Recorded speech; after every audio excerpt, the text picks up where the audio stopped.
Bonjour à toutes et à tous, c'est Arca. Aujourd'hui, nous nous retrouvons dans la 82e partie du cours sur les espaces topologiques. Donc aujourd'hui, nous allons nous intéresser à l'espace de Lindelof, volet 2.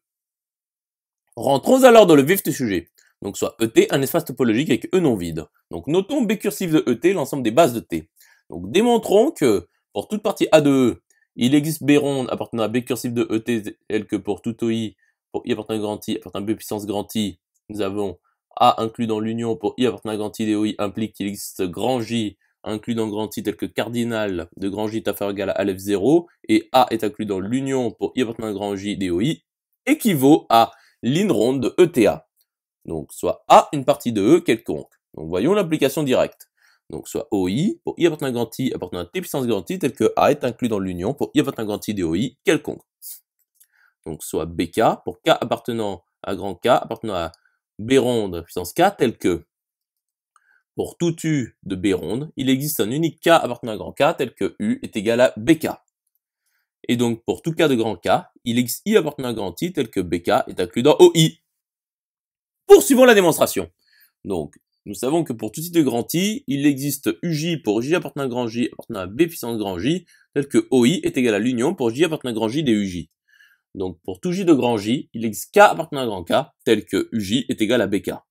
Donc montrons que pour tout I de grand I, OI est inclus dans l'union pour K appartenant à grand K des BK. Donc soit I appartenant à grand I quelconque, et soit X appartenant à OI quelconque. Donc il existe UJ pour J appartenant à grand J appartenant à B ronde puissance grand J, tel que OI est égal à l'union pour J appartenant à grand J des UJ. Donc X appartient à l'union pour J appartenant à grand J des UJ. Et donc il existe J appartenant à grand J tel que X appartient à UJ. Et pour tout J de grand J, il existe K appartenant à grand K tel que UJ égale BK. Et donc il existe K appartenant à grand J tel que X appartient à BK. Donc X appartient à l'union pour K appartenant à grand K des BK. Continuons la démonstration. Donc par conséquent, nous avons OI qui est inclus dans l'union pour K appartenant à grand K des BK. Donc l'union pour I appartenant à grand I des OI est inclus dans l'union pour K appartenant à grand K des BK. Et donc A est inclus dans l'union pour I appartenant à grand I des OI qui est inclus dans l'union pour K appartenant à grand K des BK. Donc il existe grand L inclus dans grand K tel que cardinal de grand L est inférieur ou égal à Aleph 0 et A est inclus dans l'union pour K appartenant à grand L des BK. Et pour tout K de grand L, il existe I appartenant à grand I tel que BK est inclus dans OI. Nous pouvons alors constituer une famille OIK pour K appartenant à grand L appartenant à B ronde puissance grand L tel que pour tout K de grand L, BK est inclus dans OIK. Poursuivons la démonstration. Donc considérons phi une application de grand L dans grand I qui est associée à K, IK. Donc cardinal de phi de grand L est inférieur ou égal à cardinal de grand L qui est inférieur ou égal à Aleph 0. Par conséquent, pour tout K de grand L, il existe I appartenant à phi de grand L tel que BK est inclus dans OI. Donc A est inclus dans l'union pour K appartenant à grand L des BK qui est inclus dans l'union pour I appartenant à phi de grand L des OI.